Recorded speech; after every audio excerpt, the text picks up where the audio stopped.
प्रश्नावली 3.5 के question number 1 में दिया है, निम्नलिखित समीकरणों के युग्मों में से किसका एक अद्वितीय हल है, किसका कोई हल नहीं है या किसके अपरिमित रूप से अनेक हल है। अद्वितीय हल की स्थिति में उसे वज्र गुणन विधि से ज्ञात कीजिए। तो क्वेश्चन में कह रहा है अद्वितीय हल है, कोई हल नहीं है या अनेक हल है। तो एक कौन सा स्थिति में होता है, चलिए किताब में देखते हैं। तो बुक में दिया हुआ है, आप लोग अच्छी तरह से देख लीजिएगा। यहाँ पर देखिए अद्वितीय हल कब होता है, a1/a2 बराबर नहीं है b1/b2 के। तो जब a1/a2 और b1/b2 बराबर नहीं होगा तो ये अद्वितीय हल होगा। उसके बाद नीचे देख लेते हैं, नीचे क्या है, तीनों जब बराबर होगा तो अनेक हल होगा। और यहाँ पर a1/a2 b1/b2 बराबर होगा लेकिन c1/c2 बराबर नहीं होगा तो कोई हल नहीं है। तो हमें क्वेश्चन में दिया है अद्वितीय हल होगा तभी वज्र गुणन विधि से बनाना है। तो अगर इस स्थिति में होता है तो हमें वज्र गुणन विधि से बनाना है। तो चलिए क्वेश्चन को हल करते हैं। इसे हल करेंगे तो क्वेश्चन को एक बार लिख लेते हैं। इसे मान लेंगे समीकरण 1 और इसे मान लेंगे समीकरण 2। के बाद इसे रैखिक व्यापक विधि से तुलना करेंगे तो लिखेंगे दिए गए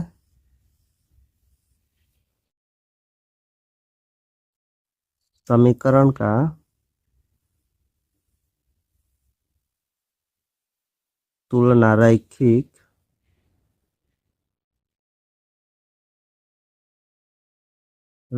समीकरण का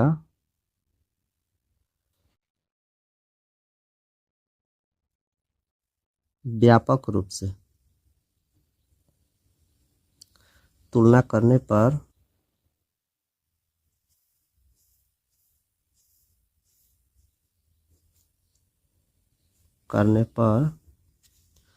इसका जो नियम है वो लिख लेते हैं।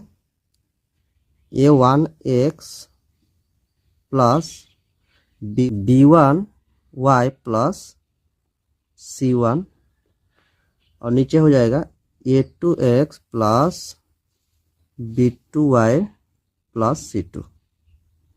ये हो जाता है a1 b1 और c1, a2 b2 और c2। यहाँ पर a1 का मान हो जाएगा 1 हो जाएगा, यहाँ पर 1 छुपा हुआ है और ये हो जाएगा -3, ये हो जाएगा -7 और a2 का मान हो जाएगा 3,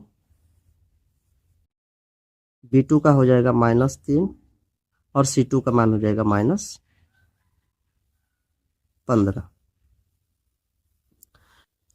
इसे लिखेंगे a1/a2 बराबर 1/3, b1 b2 बराबर b1 b2 बराबर हो जाएगा -3 -3।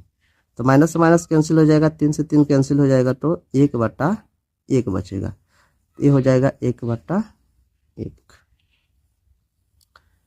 उसके बाद c1 c2 ये हो जाएगा -7 बटा -15। माइनस से माइनस कैंसिल हो जाएगा तो बच जाएगा यहाँ पर 7/15। इसे लिखेंगे a1 a2 बराबर b1 b2। तो यहाँ पर a1/a2 b1/b2 और c1/c2 कोई भी बराबर नहीं हो रहा है। जब कोई भी बराबर नहीं होता है तो इसका अद्वितीय हल होता है। तो इसका अद्वितीय हल होगा तो वज्र गुणन विधि के द्वारा बनाना होगा। तो चलिए लिखते हैं, अतः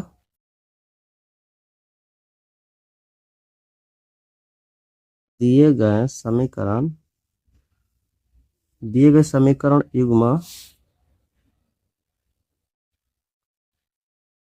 युग्म का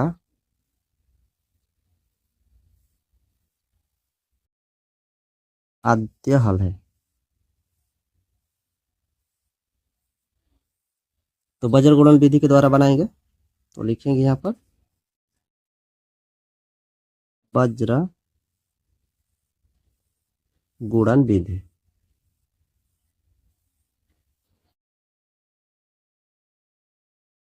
यहाँ पर एक्स वाई और 1 को लिख लेंगे।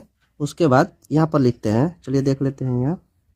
तो 1 नंबर में इसे लिखते हैं, 1 नंबर में इसे लिखेंगे, इसे 2 नंबर में लिखेंगे, इसे 3 नंबर में, जहाँ से शुरू किए थे वहाँ ख़त्म कर देंगे, यानी कि ये 4 नंबर। तो 1 नंबर में इसे लिख लेते हैं।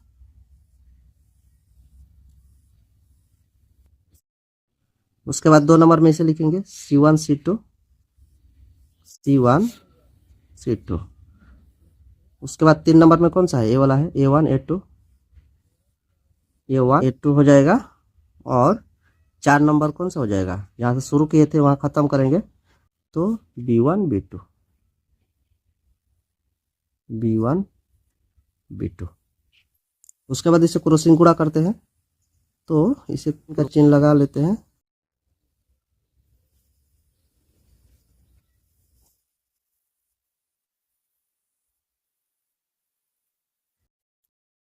यहाँ लिखेंगे x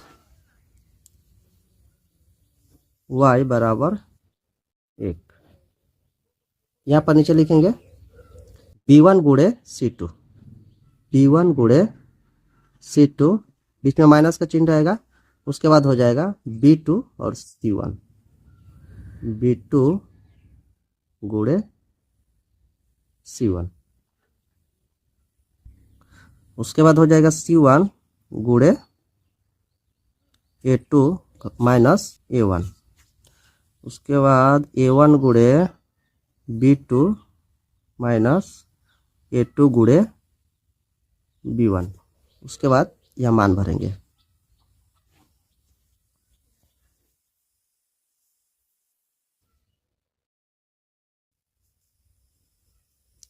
तो B1 और C2 का मान भरेंगे, यहाँ पर बारी बारी से सबका मान भर लेंगे। तो B1 का मान है -3 गुणे C2 का मान है -15, घटाव चिन्ह है। उसके बाद B2 का मान कितना है, -3 गुणे C1 का मान है -7। यहाँ पर मान दिया हुआ है सबका, चलिए दिखा दे रहा हूँ, ये वाला है, इसमें से देखकर मान भर लीजिएगा। यहाँ हो जाएगा C1 का मान है -7 गुणे A2 का मान है 3 घटाव C2 का मान है -15 गुणे A1 का मान है 1। उसके बाद इसमें आ जाते हैं, और B2 का मान है -3 घटाव, उसके बाद A2 का मान है 3 और B1 का मान है -3। तो यहाँ पर बारी बारी से गुणा कर लेंगे।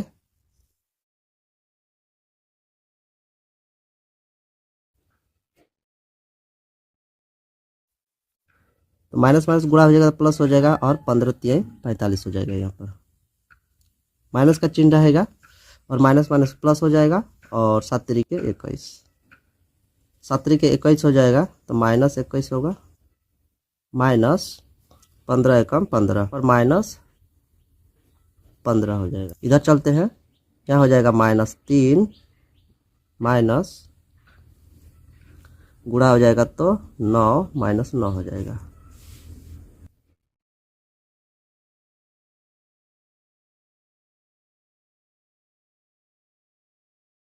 यहाँ पर 45 में से 21 घटेगा तो बच जाएगा 24 बचेगा। और यहाँ पर -21 और एक बार लिखेंगे, माइनस माइनस प्लस कर लेंगे, 15 -3 माइनस माइनस प्लस हो जाएगा +9।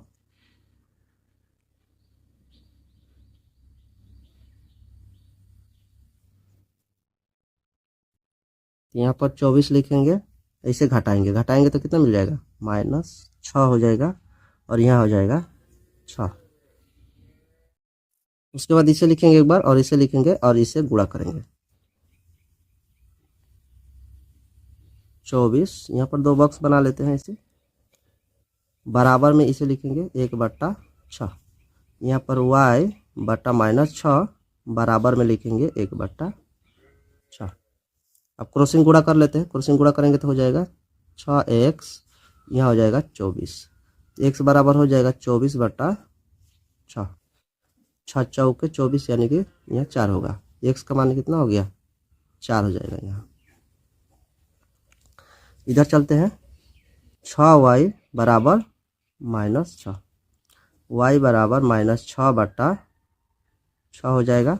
इसे काटेंगे तो -1 बचेगा, तो y का मान यहाँ पर मिल जाएगा -1। तो ये हो जाएगा हमारा आंसर। अगर वीडियो अच्छा लगा हो तो एक लाइक सब्सक्राइब करके जाएगा, और इससे पहले के वीडियो अगर आप लोग नहीं देखेंगे तो लिस्ट में वीडियो है, जाकर आप लोग देख लीजिएगा। तो चलिए फिर से मिलते हैं अगले वीडियो में।